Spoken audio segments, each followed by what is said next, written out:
السلام عليكم ومعكم المداح. مرحبا بكم في le deuxième cours تاع la parabole. Donc tantôt dans la première vidéo j'ai expliqué c'est quoi la parabole, comment donner un sens à la parabole, qu'est-ce que représente la parabole dans la vie commune, dans la vie quotidienne. Donc maintenant on a vu toutes les formes de la parabole, quel est le nombre de solutions d'une parabole. Maintenant on a dessiné aussi la parabole dans les trois cas de solution, par exemple en cas de solution distincte, en cas d'une solution double et en cas de solution imaginaire, ou bien lorsqu'il n'y a pas de solution réelle. Alors maintenant pour trouver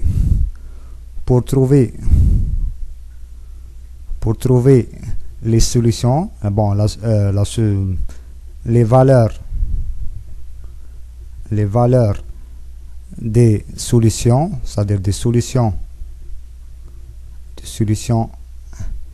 x1, x2, on a qu'à calculer le discriminant. Le discriminant, c'est quoi? Égal à b carré moins 4ac.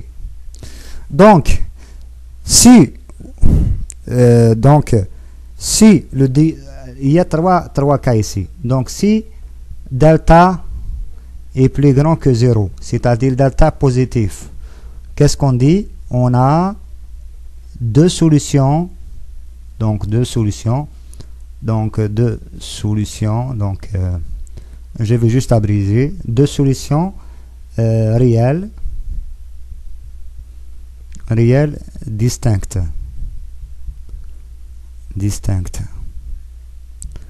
Donc x1 ce sera quoi? C'est moins b moins racine de delta, c'est-à-dire la racine du discriminant, sur 2a. Ça veut dire quoi? C'est moins b moins racine de b carré moins 4ac, tel qu'on l'a illustré ci-dessus, sur 2a. x2, on va mettre moins b, au lieu ici de moins, on va mettre un plus. C'est ça la seule différence pour calculer x2. Donc ici, ça sera un plus. Donc plus racine de delta sur 2a, qui est égal donc à moins b plus racine de b au carré moins 4ac sur 2a. Donc, on a dit que le discriminant c'est b au carré moins 4ac. Lorsque delta est plus grand que 0, ça veut dire que delta est positif. On a deux solutions réelles distinctes et vous voyez bien qu'elles sont distinctes. x1 égale à moins b moins racine de delta sur 2a et l'autre égale à moins b plus racine de delta sur 2a. Donc je vais descendre un petit peu la cam pour voir mieux.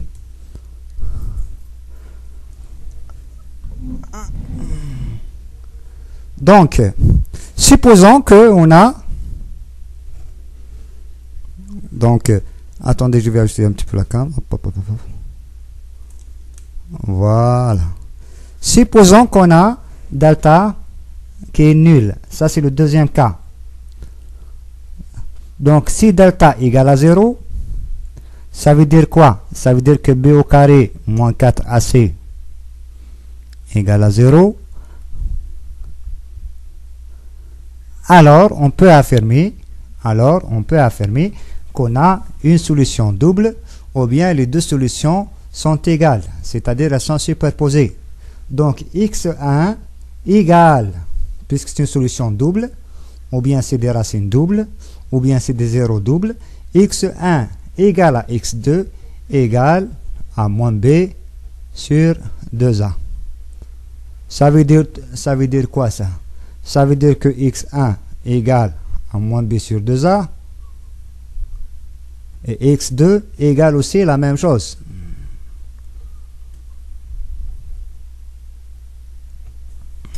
Donc ici, on vient de calculer les solutions dans le cas où notre discriminant delta est négatif. Donc on va revenir au troisième cas qu'on n'a pas encore qu'on n'a pas encore abordé dans cette vidéo. Donc je vais effacer là-haut.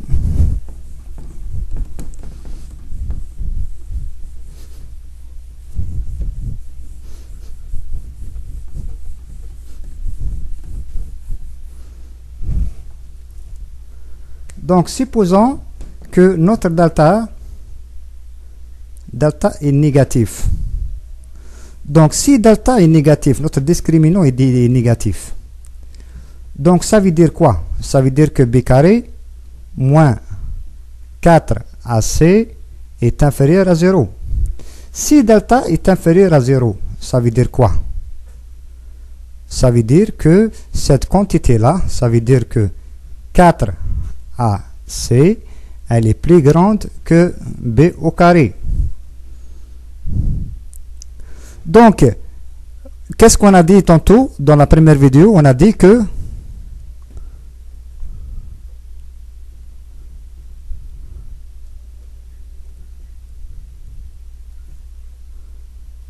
donc si vous suivez avec moi ici,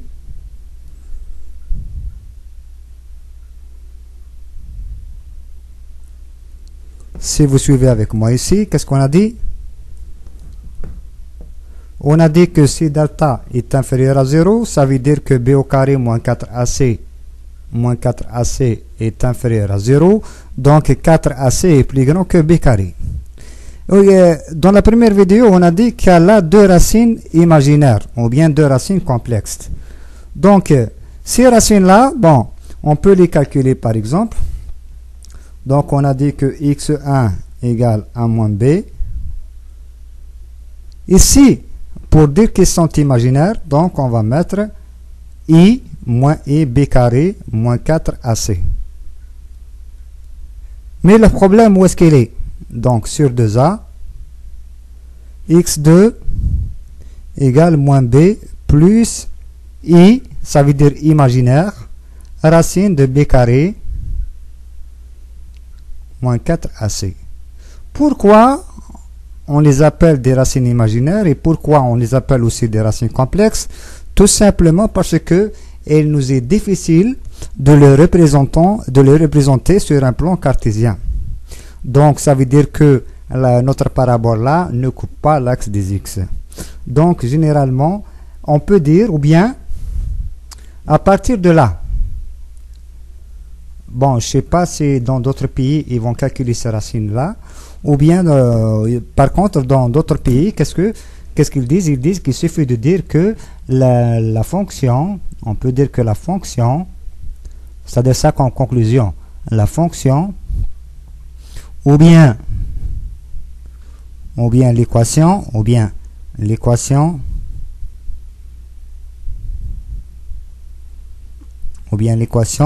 n'a pas de solution réelle.